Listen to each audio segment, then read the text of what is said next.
I will never forget what my father told me when I announced my engagement. He took me to the side and said, "Zoe, are you sure about marrying this man, Peter? I know you're in love with him, but I don't think he's a good match for you." "Why are you saying this, Dad? He loves me and respects me. I don't care if he's not as well off as us." "I know that, Zoe. You know, I built my riches from nothing. I would never disrespect the person who does not belong to my economic class. But Peter is a very sketchy man, and his mother is no different." "What do you mean, Dad? I don't understand." "Call it a father's instinct, so. This man doesn't love you. Yes, he showers you with affection, but always talks about how rich you are. I heard him flexing to his friends that he bagged the rich brat." Julia just laughed with him and agreed. "You must be mistaken, Dad. Peter would never say those things about me. Julia also loves me a lot. I'm sure she would scold Peter if he tried to joke like that." Sometimes I wish I had listened to my father. He didn't know what he was talking about. I was a stupid girl in love. My mother passed away 2 years before I got married. My dad was sick and wasn't long for this world. I was desperate to hold on to something that would give me the will to live. Peter and Julia became those people. My dad was a rich man. He made a series of good investments that made him very financially well off. I worked hard at my job and got a moderate salary as well. All in all, we were pretty comfortable in life. My husband Peter and his mom Julia weren't that well off. Yes, Peter did earn more than me, but he came from a very humble background. His field wasn't good enough to make him a millionaire. Peter did hold some resentment towards it. He and Julia liked sophisticated and expensive things. He often complained about not having enough money. I was always glad to help them out with the little allowance my dad gave me. I even let Peter and Julia move into my house after marriage, but neither Peter nor Julia were happy with my house. They said, "It's such a shame that you live in a small house. Your dad literally lives in a mansion. How come you bought such a small townhouse?" "I don't earn a lot, Peter. Dad lives in a mansion because he has lots of money. I'm a simple office employee earning a moderate salary. This house was difficult for me to buy as well. Dad helped me out with the down payment." "Well, if he helped you out, he should have got you a better place. I'm sure your mom had left him something to give you when you became older." "I'm not entitled to anything, Julia. Whatever my mom left behind is my dad's now. She died suddenly, so there was no will. I don't mind if I don't get anything. I'm happy with the way things are." "That's a ridiculous thing to say, Zoe. I sure would have loved to inherit a lot of money. You know what? Your dad should trade houses with us. He lives alone, so he doesn't need the space anyway, right, Mom?" "Yeah, Peter's right, Zoe. You can ask." "Absolutely not. That house is my dad's, and he deserves to live comfortably as long as he is alive." "Well, he will be alive for long now that he's sick. We can wait and compromise for a few years and see what happens. Ultimately, everything will be yours after your dad dies. You will have plenty of money to buy a big house and more." The way Julia and Peter were already making plans to spend my inheritance was super disturbing. It also didn't help that they regularly asked me to ask my dad for more money. It's not like we were hurting for cash. Peter and Julia simply wanted the millionaire life, even if they weren't one. Honestly, I was getting tired of their behavior. However, the real drama happened after my father passed away. My dad's cancer took him away from me. Pretty soon, I was devastated but got little support from Peter or Julia. They were only concerned about the date of the will reading and didn't even help with the funeral. Hell, they refused to attend the funeral because my dad was no one to them. I was heartbroken and furious at that point. My dad's words kept coming back to me. I was getting suspicious of them and started to have doubts about their intentions. I was afraid that they were really after my inheritance money. They were not allowed to be in the reading of the will. Peter and Julia said, "Why the hell are we not allowed to read the will? This is ridiculous. Lawrence was my own father-in-law. Yes, this is ridiculous. We are family and should be present for this event. We have the right to know what Lawrence left in the will. At least my son should be allowed to be there." "Your son is not in the will, Julia, so he cannot read the will." Why are you two so obsessed with inheritance? You didn't even come to the funeral. It was funny how my dad was suddenly family when it came to getting an inheritance. I was pretty annoyed at Julia and Peter. What was worse was that they started to hound me as soon as I got back from reading the will. They were not allowed to see the will. I had a hard time dealing with the grief of losing my father, but I got no words of support or sympathy from them. They simply wanted to know about my inheritance. Julia asked me, "So, we have been wondering about something for a while now. How much inheritance did you receive from your parents? You must have got a lot of money. How much money did you get?" My parents unfortunately didn't leave me any money in my inheritance, so I received 0. What? You didn't get any money? But your parents were rich. They should have left you something. I don't believe that you didn't get any money. I'm sure you are lying to us all. There is no way your parents didn't leave you a single penny. No, Peter. There was no money in my inheritance. The will didn't even mention me getting any kind of money. You can check my bank balance in a few days and find out. But what about their riches?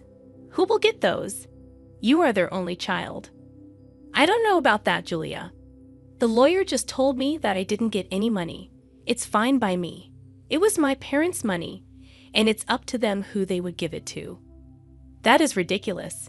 You need to fight for the money. It should be yours. There is no money, Peter. They didn't have much money in the end. Whatever was left was given to charity. They have been planning this for a while now. Julia and Peter looked very pissed by what I said. I had no idea why they were being this weird about my inheritance. I almost told them the full details, but something stopped me from doing it. There was this creeping doubt in my mind that my husband and mother-in-law were up to something. I waited for them to digest the news. When Julia and Peter kept pressuring me for more information, I put my foot down. I told them firmly that I didn't get any money and even offered to show them my account in a few days. Well, a month passed, and nothing showed up. In the meantime, Peter grew very restless and stopped being affectionate with me. He was always checking my account and constantly hounding me for information on my inheritance. I was starting to see where this was going. Finally, one day, I decided to put an end to it. I showed them my bank statements and said, "See, I told you that I didn't receive anything. I'm not hiding any secret inheritance money from you. Do you believe me now?" Wow, our years of hard work just went down the drain then. So his parents weren't rich, and she didn't even get $100 in the will. This is ridiculous. I can't believe this. I can't believe this either, Mom. I stayed in this marriage for nothing. I married Zoe for nothing. It was all a waste of time. What the hell does that mean, Peter? Why are you talking like this? Why do you think he's saying these things, Zoe? Who the hell would marry you without thinking about the money? My son simply married you so that we can bank on your inheritance. Now I see that you didn't even get a penny. I can't believe I wasted 5 freaking years on a useless girl like her. I could have done so much better. I was stunned to hear them speak that way about me. I could finally tell that Peter married me for money. My parents were right about him and his mom. They were freaking gold diggers. I was so freaking done with my husband and mother-in-law. I was breaking inside, but what they said next turned me into stone. Julia looked at Peter solemnly and said, "What is done, Peter. But now it's time for you to divorce Zoe. There is no reason why you should stay with her anymore. You will have time to find a new rich wife. This time, we will make sure she actually has some money to her name." Are you freaking kidding me, Julia? You are asking Peter to divorce me over money. Peter, are you going to listen to her? Of course, I would listen to her, Zoe. I married you so that I and my mom could have a comfortable life. We grew up poor, and I didn't even go to college. I had no way of earning a lot of money. So, you pretended to love me and then tricked me into marrying you. You thought that my parents would give me lots of money that I would readily share with you. Yes, that's what I thought. It was the only way I could give my mom the life she wanted. But now I see that my efforts were in vain. Mom's right. I need to divorce you and keep looking. I was stunned by what Peter said. He said those things so nonchalantly that I started to question my own sanity. Julia and Peter went on to express their frustration at my marriage and myself. I didn't hear a word after a while. I was too busy coming to terms with what they just threw at me. Their total lack of reaction and Peter's sudden shift in behavior were both depressing and angering to me. After a point, I was so mad that I wanted to scream and throw things. However, I didn't do any of that. I calmly said, "Okay then, Peter. If a divorce is what you want, you will get it. I was never the one to say no to your demands. I might as well give in to your demand now as a last favor. So, you will agree to a mutual divorce. It'll save us both a lot of money. By the looks of it, you don't have much to go on anyway. Don't think of this as an opportunity to get alimony from my son. We will fight you tooth and nail before you give up that dream. You better preserve your lawyer fees and agree to a mutual divorce. It'll be best for you." You're right. I don't have a lot of money right now, so I decided something. I will agree to a mutual divorce, but you have to sign a clause saying that we won't share any of our assets with each other. That's not a problem at all. You don't have much, and neither do I at the moment. If you can forego alimony, I'll agree to sign a divorce and won't claim anything from you. Me and Peter discussed the details of the divorce and made sure we were on the same page. I could see that Julia and Peter were both happy about me not making a fuss out of the divorce. I guess they didn't expect me to be so calm about it. Truth be told, ever since that day, I have been crying on my way to and from work. I used to sit in the parking lot of my office and cry for an hour before and after work. Peter never noticed my puffy eyes or even asked why I was leaving early for work and coming home late. Julia didn't even bother looking at me after she discovered that I had no money. All of their behavior just made me even more determined to get out of the marriage as soon as possible. I actually had Peter and Julia move out of my house to a rented space in the neighborhood. They soon settled in while we waited for the divorce to finalize. True to his word, Peter didn't demand a share of my house. I also didn't ask for alimony. In his eyes, it was a fair deal. Well, he had no idea just how far I made things out to be. He came to know about it on the day our divorce was finalized. I went over to his new rented space to drop off my wedding and engagement ring. So, I just wanted to return these to you since the marriage only brought bad times in my life. I don't want to have any memory of it. Are you sure you want to return it? I mean, you might need the money after all. It's so funny, you know so. You must have laughed at our poverty before. Look where you are now. My son is being generous and giving you the rings. You might need to sell them when your stupid job doesn't pay enough. We want Mr. Rings. They're cheap ones anyway. What would I need to sell the rings for, money, Julia? You don't have to be embarrassed. So we already know how your parents didn't leave you anything. I guess they lost everything due to poor financial decisions, leaving their daughter destitute. At that point, I laughed very loudly in her face. Julia looked confused, and so did Peter. I could tell that Peter was somewhat annoyed by his mother's behavior, and he was also surprised at my laughter. Julia said, "Why the hell are you laughing so? Did I say something funny?" It's freaking funny how you think I'm destitute, Julia. It's also funny that you think my parents lost all their fortune. Well, of course, you're destitute. Your parents didn't even leave you a penny. They surely messed up and ruined your life by not leaving you an inheritance. I never said that I didn't get an inheritance, Julia. I simply told you that I didn't get any money. My parents did, in fact, leave me plenty of inheritance. What the hell does that mean? You have an inheritance. I'm so confused. My parents could see you and Julia for the little gold diggers you two are. So they made a secret clause in their will. It said that I would receive no monetary inheritance. Instead, I was given this entire neighborhood as my inheritance. What? You own this neighborhood now. How is that possible? We would have known about your inheritance if this was true. We even signed the lease with an estate manager who didn't tell us the name of the owner. My parents wanted me to wait for a year before I got my inheritance. They wanted me to test you too and see if you are really with me for money or love. Well, of course, you failed the test, and now you won't get anything from me. Also, The estate manager was appointed by my parents to take care of the property before I inherited it. They were smart people, you know. That is impossible. I don't believe a word you're saying. You're just embarrassed because you don't have money anymore. Oh, really, Peter? Is that what you and your mother have concluded from this? Well, why don't you call your landlord and find out from him? Don't worry, we would do that. Then everyone will see just what a big liar you are. Julia and Peter called their landlord and asked about what I said. Since their landlord was the estate manager, he told them everything. Julia and Peter were stunned. They looked really panicked.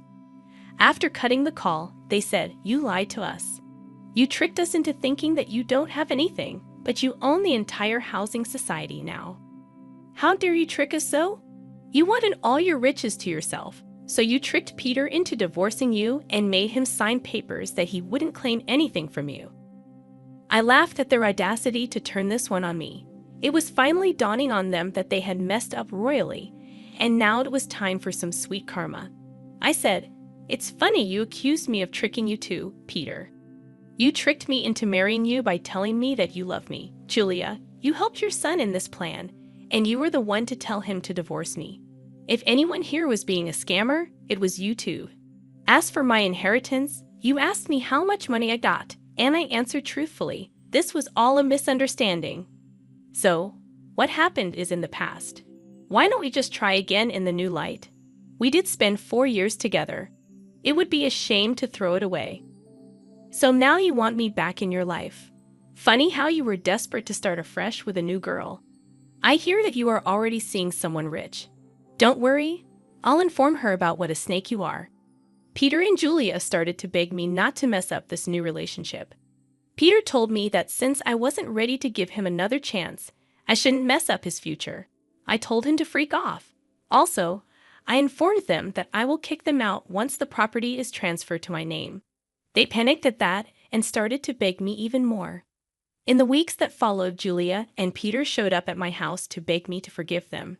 Peter and Julia already have an eviction on their record, so it is unlikely anyone would give them rent. The only reason they were staying on my property was that I asked the estate manager to allow it. I also called Peter's new victim and told her everything. She was horrified by what Peter and Julia did and broke up with him instantly. She even showed me the texts. After this fiasco, Peter and Julia beat down my daughter, called me names. I promptly called the police and had them off my property. After I got my inheritance in my name, I kicked them out very swiftly. They didn't expect me to go through with the threat. They did show up on my property again, and the police were called. The cops gave them a stern warning, and I filed for a restraining order.